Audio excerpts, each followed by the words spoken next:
Okay, I'm out here with the Kaiju, and I just wired up one of these ridiculously cheap fans that I just got from a certain website. Yeah, I got like 13 of them. Wired them up, and they're 28 millimeters tall and 40 wide. Yeah, 40 by 40, 28 millimeters tall.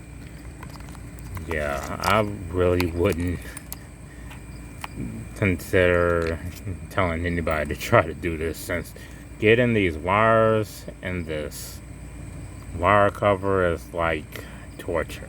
It really is torture. But it does wire up very nicely to fit this, let's see, what do you call this? Well, whatever it is.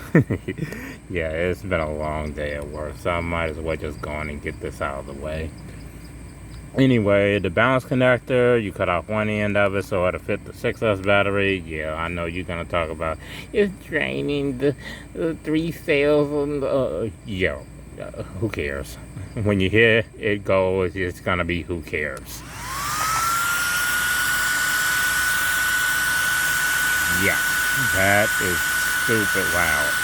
And that's on 3S. This is a 3S balance cable extension that I plug right into the 6S battery, and it is going to town. Really, really loud. Oh yeah, that'll keep the Kaiju cool. And then some. That is complete overkill. But it's like 95 degrees out here, and I've been thermaling like everything that I've taken out of here. It's just, even my ADA curtain is like, I don't want to have anything to do with this weather at all when it comes to running an RC. Yeah. So, I'll leave it at that. Turn this off since it's kind of annoying. Yeah. I mean, it works. It definitely works. So, yeah, that was short and sweet and to the point.